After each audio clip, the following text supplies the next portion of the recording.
Good morning, it's March 4th, and this is To My Liberal Friends.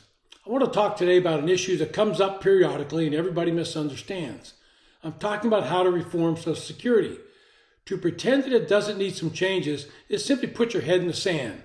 The program is going bankrupt. Projections are that by sometime around 2034, benefits will either have to be reduced or taxes significantly increased. Now, Democrats prefer to increase taxes on higher income people. In the long term, it will not solve the problem, and taxes will only have to be increased again and again, and ultimately on the middle class as well. The simple facts are that we live and work longer than we used to do. When the original act was written in 1934, the average death age in the United States was around 65 years of age. That number is now north of 76 years old. That means we as a people are collecting benefits much longer than we were before. There are many solutions, and I'll try to outline just a couple of them today. One solution would be to change the retirement ages. If you're going to do that, you're also going to have to raise the amount of money that's subject to the taxes funding Social Security and Medicare. Right now, you can collect your benefits beginning at age 62. If you wait until age 70, you receive your maximum benefit. It's about an 8% increase per year. I would recommend changing those dates to 65 and 72 and phase them in over a multi-year. That's similar to what we did in raising the full retirement age. We did it a few months a year.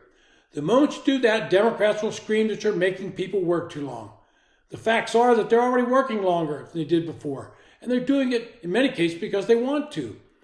Once you get an agreement to raise those ages, I would suggest that you raise the amount subject to the FICA tax.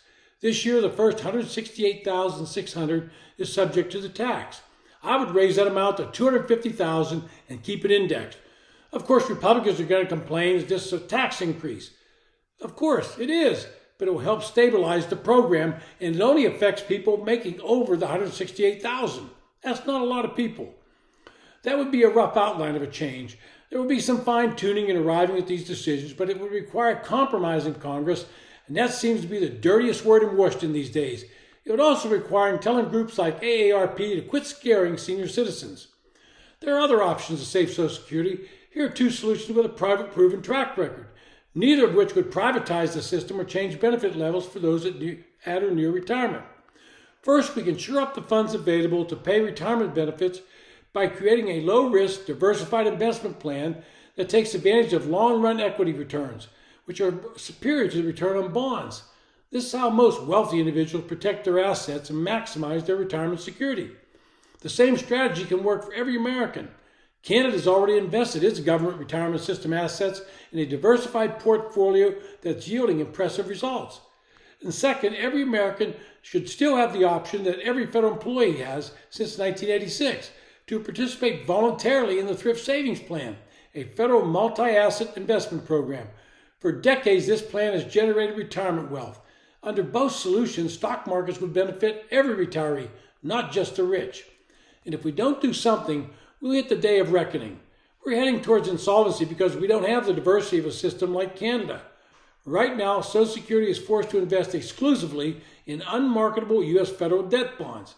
Because bonds return only half of what stocks return over any multi-decade time frame, about 5% a year versus 10%, Social Security expenses are now running well ahead of receipts. By contrast, in Canada, federal retirement fund assets are running comfortably ahead of its liabilities and are projected to do so for a long time, if not perpetuity. The Canada's pension plan's superiority stems from its asset allocation.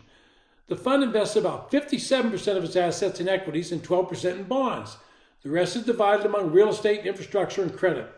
Over the past 10 years, the Canada Pension Plan has realized a 9.3% annualized net return. Similar to how Social Security works, Canadian citizens pay into the program and are guaranteed lifetime benefits. Participation in the plan is mandatory for all Canadian citizens, as did in the case of Social Security in the U.S. This would not be privatizing Social Security because the program would still be administered by the government. Now, another great example is the Thrift Savings Plan, the government's 401k. For the past 10 years, the average annual return of the Thrift Savings Plan's common stock index fund matched the performance of the S&P 500 index at 12.6%.